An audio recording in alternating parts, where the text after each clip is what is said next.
No ar, Radar de Notícias. Prestação de serviços. Utilidade pública. Vale Torpedo, WhatsApp 995776900.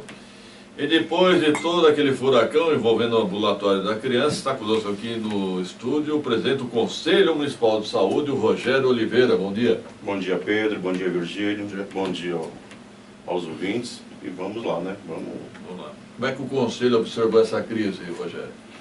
Na verdade, para o Conselho não existe essa crise, né? O Conselho sempre soube que havia esse tipo de situação dentro da saúde na nossa cidade. Vocês sabiam? O Conselho sabia, a Secretaria de Saúde sempre soube, porque nós sempre alertamos sobre essa situação. Chegaram a denunciar? Muitas vezes em pleno, porque a denúncia do Conselho ela não precisa eu formalizar um documento. Não. Eu estou em um pleno de Conselho, nós estamos dizendo, olha, tem médico que não está cumprindo a jornada, tem médico que está fugindo. Eu vim já nesse programa e falei várias vezes sobre a situação da HMO. Que nós vamos lá, levantamos uma escala médica e nós não localizamos os trabalhadores. A nossa conselheira, a Diva, ela fragou o médico descumprindo a jornada, ela conseguiu um documento do chefe dele dizendo que ele não cumpria a jornada e nada aconteceu. Um documento? Um documento. Ela tem um documento do chefe dos médicos dizendo esse médico, no dia tal, ele realmente abandonou o plantão aqui, sumiu. E a gestão não fez nada. Foi aquele caso do Dr. Jorge Fará? O Dr. Jorge Fará, que já está com 3 milhões de visualização, né? Criou uma repercussão muito grande. Esse caso da Record, fragar esses médicos lá, Pedro, a doutora Ana, ela sabia na terça-feira. Então ela não podia ter deixado... A reportagem foi ao ar na sexta-feira, né? E a doutora Ana Cristina, na terça-feira, ela já sabia. Anterior. Ela já poderia ter feito naquela data a intervenção necessária no ambulatório da criança, ela já poderia ter afastado os profissionais médicos, já poderia ter afastado a gerente, já poderia ter instalado a sindicância. E esperou a Rede Record colocar no ar para depois fazer todo aquele sensacionalismo em cima dos trabalhadores. Totalmente errado, não pode acontecer mas isso. O único afastamento que houve foi da gerente. Né? A gerente está de férias, a licença-prêmio, que ela é estatutária, está de licença-prêmio. A AID está 19 anos naquele ambulatório. Dizer que a AID nunca levou isso para a gestão é quase que impossível. Né? E o que acontece, Pedro? Aqueles médicos, eles são tão especialistas, sim, eles são tão especialistas que as pessoas acabam aceitando a situação pela necessidade que se tem. O que nós já propomos pelo Conselho? Fazer uma discussão para que esses médicos eles sejam contratados por hora e por número de atendimento. Eles não querem mesmo ficar presos em um único lugar, porque eles têm muito mercado. O mercado é muito grande. Quem vai perder com isso se esses médicos forem embora? A população. Porque, na pior das hipóteses, hoje nós temos diversas crianças, pelo menos 120, sendo atendidas por uma neurovascular pediatra no mês. Se essa médica sair, porque o salário não compensa, Pedro, é uma realidade. O salário não compensa. O que vai acontecer? São 120 crianças que vão ficar sem atendimento. Eu estive lá essa semana. Conversei com alguns médicos. Só para explicar, a prefeitura finge que paga, os médicos fingem que trabalham. Essa é a realidade. Essa é a realidade. E não é só lá, viu? Não. Nós já falamos para eles olharem em outro lugar, mas parece que eles querem que nós colocamos um papel... Lugar? Diga um. No CEMEG Centro. CEMEG Centro? O CEMEG Centro são vários departamentos. Vai lá, fica de plantão, acompanha o que acontece lá. Onde é o CEMEG Centro? Agora você me pegou. É ali no onde centro, é perto do hospital, Casa de Saúde. Eu sou da Casa de Saúde. Vila Augusta. Vila Augusta, isso. Rua Dona Antônia. Isso, Rua Dona Antônia, perfeito. O que acontece? Fica lá, faz plantão lá, acompanha o que acontece lá. Porque nós já falamos diversas vezes. Pedro, chegou o absurdo de, na gestão do Dr. Sérgio, ele tentar estender um termo de ajuste de conduta para que os médicos não batessem cartão, ele estendeu o IML. O que era isso? Lá na gestão do Derman, ele fez um ataque, porque ele estava implantando o ponto biométrico e tinha uma dificuldade para os profissionais fazerem a marcação do ponto. Ele sentou no Ministério Público e fez um ataque, que ele se responsabilizava em controlar o horário do médico. Só que isso tinha uma prevalência, um período curto até a instalação. Isso parece que virou uma norma e uma regra dentro do CEMEG. Quando o Dr. Sérgio assumiu, ele tentou estender isso também para o IML. Aí nós consultamos o Ministério Público. Falamos, poxa, Ministério Público, você que é um órgão de controle, como que você autoriza o profissional a não marcar o ponto? A resposta do Ministério Público é, e jamais ele assinou esse ataque nesse sentido. que ele deu uma autorização para a prefeitura naquele período a acompanhar os horários do médico. Inclusive ele coloca que ele pediu para ele serem rígido no horário do médico, entendeu? Então isso não é de hoje. Isso acontece em vários órgãos dessa prefeitura. Então uma hipocrisia nesse assunto muito grande. Muito, muito. É por isso que a gente fala. O prefeito ir lá no dia seguinte da reportagem, fazer uma live, como se não soubesse disso. Cadê a comissão de saúde da Câmara? Ela não sabe disso. O vereador Eduardo Carneiro também deveria saber. Lógico, ele é médico, ele sabe disso, Pedro. Ele é vereador e médico, ele é presidente da Câmara da Comissão de Saúde. Comissão permanente. Inclusive, nós cobramos uma audiência pública de saúde pela comissão. Ele nos prometeu, já estamos chegando aí no mês 8, quase, já entramos, né? Ontem no mês 8, e não sai essa audiência, que é para a população fazer esses questionamentos. Doutora, por que no ambulatório da criança a médica só trabalha 3 horas? A população tem que perguntar para a secretária. Ô Rogério, essas reuniões do conselho têm atas? Todas são atas e áudios, são gravadas. Eita. Então eu não venho aqui falar uma coisa que eu não possa provar, sustentar depois. Então o conselho já tinha denunciado a situação? Nós sempre falamos, tem médico que não está cumprindo a jornada, tem médico batendo o cartão e indo embora. Muitas vezes nós já falamos isso.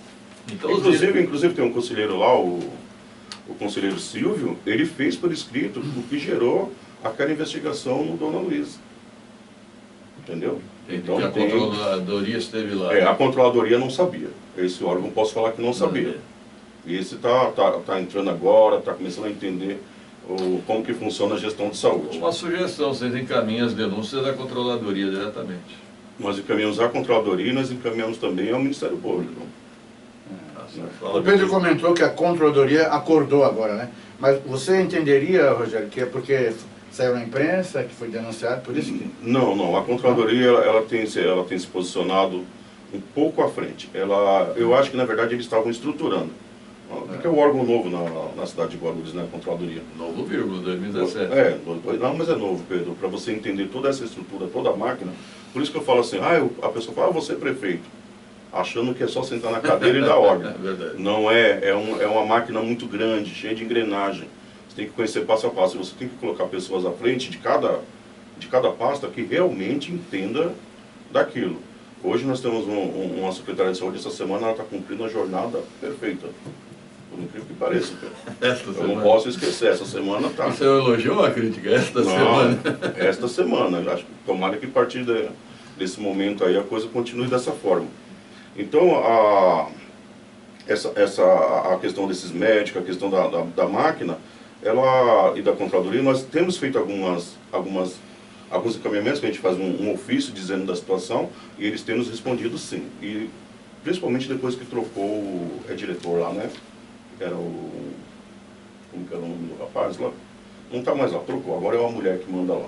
Acho que é onde as mulheres mandam, a coisa está funcionando menos na saúde. Rogério, não deveria haver uma ouvidoria na saúde? Existe a ouvidoria. Nós temos a ouvidoria municipal. Primeiro, cada unidade, a hospitalar, ela tem ouvidoria própria. E na ouvidoria municipal, fica na saúde lá, tem um setor específico. Eles recebem a denúncia, só que a devolutiva para o usuário, a devolutiva para a população é muito difícil. Então você está deixando a desejar? Nesse momento está assim. Tanto que é tema de discussão constantemente, porque a população ela não quer a resposta que satisfaça ela, ela quer a resposta. Então eu faço um questionamento lá, mesmo que esse questionamento não me agrade, eu tenho que ter essa resposta. Sim. Então, e não tem, ele não consegue chegar a um nível satisfatório. Rogério, você é do sindicato dos servidores também. Que conselho você dá para um gerente de unidade de saúde hoje que sabe de uma irregularidade? Coloque no papel. Faça por escrito, comunica a chefia, no caso eles têm a divisão, né, o diretor, comunique, fique com a cópia, guarde, porque na hora que estourar, é você possível que vai... fazer protocolar. É o direito do servidor público. O servidor público ele não pode prevaricar. Exato. Se ele vê uma situação acontecendo e ele não comunica a chefia imediato dele, ele assume aquela responsabilidade. É uma pena que nesse caso aí pegou uma profissional que está há 19 anos à frente de um dos setores mais complicados que tem no termo de prestar assistência, porque lida com criança.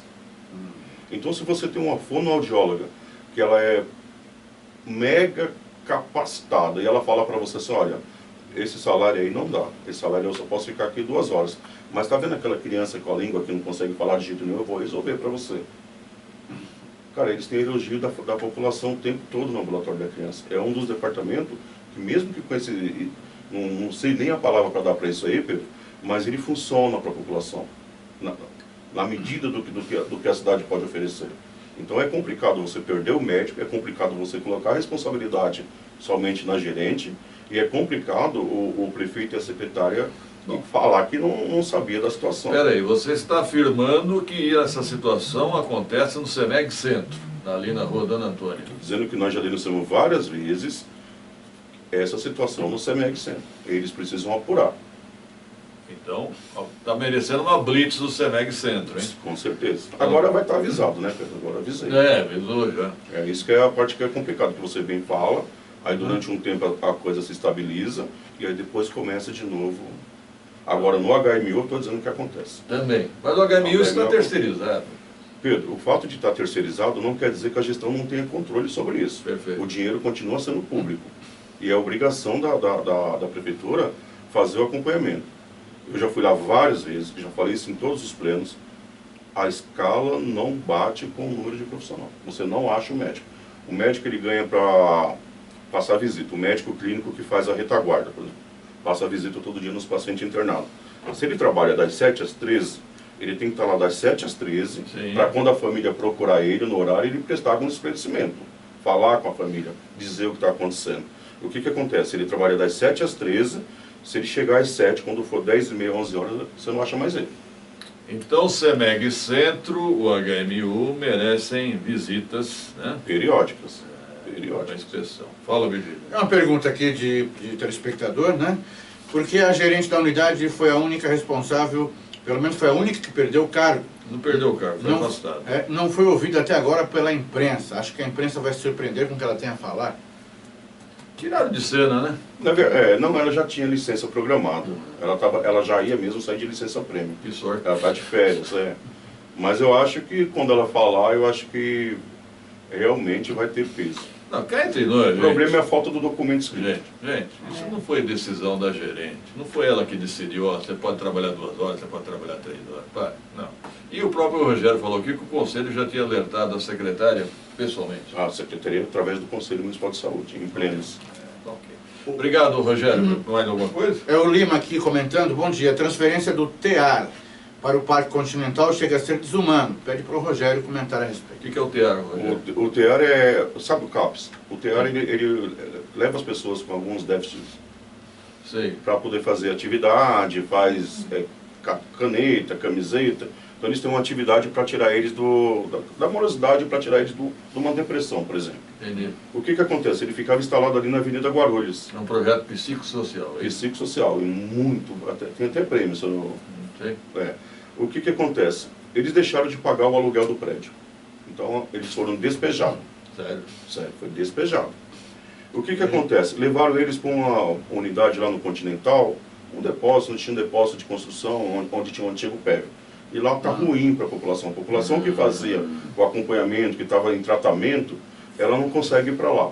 E aqui próximo, aqui tem o SESI, o antigo SESI. Sim. O prédio foi entregue, está disponível. O que a população entende? E aí a gente fala, eles não ouvem, Pedro. O que nós falamos é para o bem, não é para desconstruir, é para ajudar a construir mais. A população entende que esse seria o melhor lugar para colocar o TEAR. Está pronto, é só colocar para funcionar. E as pessoas não perderiam o vínculo que existe. Quem é o secretário? Da saúde? Não, é na área da saúde? É saúde, é saúde. Agora você me assustou com isso aí. Não, estou pensando que é da assistência social. Não, totalmente saúde, porque é tratamento psicossocial. Secretária Ana Cristina Cantsus, bom dia. Inclusive, vereador Carneiro, bom dia. Por favor, vamos tomar uma atitude. Inclusive o vice-prefeito, ele está à frente de um conselho na cidade, eles fizeram uma reunião entre eles e eles... O Zeituni? O Zeituni oficiou o conselho dizendo, olha, esse é o melhor lugar, nós apoiamos. Só que aí entra a questão política. E eu questionei, por que o Zeituni não foi falar direto com o prefeito? Ele é o vice. Não adianta. Mas tem que falar, não pode, nós não podemos deixar a cidade desse jeito. Aqui em Guarulhos só se comunica pela imprensa, né? Obrigado, Rogério Oliveira. Obrigado, Pedro. Obrigado, Virgílio. Obrigado, telespectador. Eu só queria deixar assim, Pedro, quando eu venho aqui falar as coisas, eu venho falar a verdade, que é para construir uma saúde melhor. É perceptível. Não é para desconstruir, não. É perceptível. Você não está fazendo oposição, não. Você está relatando a verdade. É isso a aí. melhor das intenções. real. E nós também, viu? Isso. 7 horas e 34 minutos. Vamos dar um rápido intervalo. Em seguida aqui no estúdio, o deputado federal Alencar Santana, do PT de Guarulhos. 2 minutos.